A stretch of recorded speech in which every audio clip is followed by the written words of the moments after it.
Vote মিটতেই এবার EVM নালিশ। EVM লুটের চেষ্টার অভিযোগ তৃণমূলের।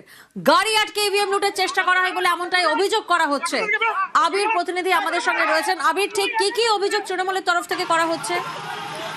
তুমি জানো যে বিভিন্ন সভাগুলোতেই মমতা বন্দ্যোপাধ্যায়, অভিষেক বন্দ্যোপাধ্যায় তার দলের যারা কর্মীরা রয়েছেন তাদেরকে বারবার করে সতর্ক করছিলেন এই বিষয়ে, এবং তাদের বক্তব্য ছিল যে বিভিন্ন জায়গাতে দাঁড়িয়ে তারা যেন ইভিএম গুলো যেন পাহারা দেন এবং স্ট্রং রুম পর্যন্ত যাতে ঠিকঠাক মতো পৌঁছে সেই বিষয়টা তারা যেন দেখেন।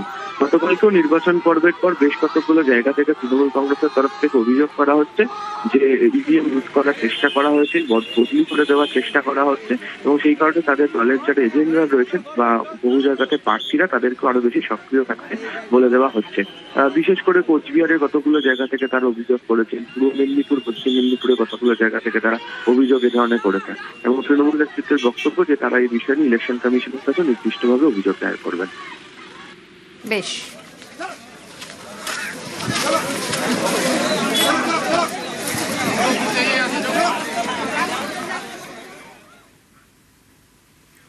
ইভিএম এ কারচুপির অভিযোগ বিজেপির। স্ট্রং রুম পাহারায় বিজেপির জেলা সভাপতি।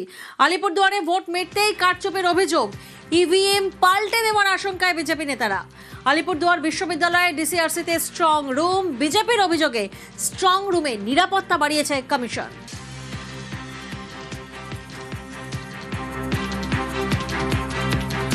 এই মুহূর্তে আমরা ক্লিয়ারেন্স চাচ্ছি, কি কারণে সেটা থাকলো, কি আছে না আছে, কেন এখানে ফোর্স ছিল না, কেন এই ইভিএম যেটা রিজার্ভ বলছে আনপল্ড ইভিএম যেটা রয়েছে সেই আনপল্ড ইভিএম কেন এখানে এতক্ষণ ধরে, এটা কি কারণে রয়েছে সেটা তার জবাব প্রশাসনকে দিতে হবে। এর আগেও তো এইভাবেই তারা তৃণমূলরা জিতেছিল, আজকে আমাদের নজরে পড়েছে, তাই আজকে তারা বাধ্য হচ্ছে এটাকে কন্ট্রোল করতে, এটাকে রোধ করার জন্য। যদি না পড়তো হয়তো এরকমভাবে সারা রাত্রি ইভিএম বদল হতে থাকতো। এখন আস্তে আস্তে আমাদের বুথ ফেরত সমস্ত ইভিএমগুলো আসছে। তৃণমূল কংগ্রেস দলের তরফ থেকে আমাদের পাঠানো হয়েছে, আরও কয়েকজন প্রতিনিধি আসছে যে স্ট্রং রুমগুলো সিল হবে সেই বিষয়টাতে।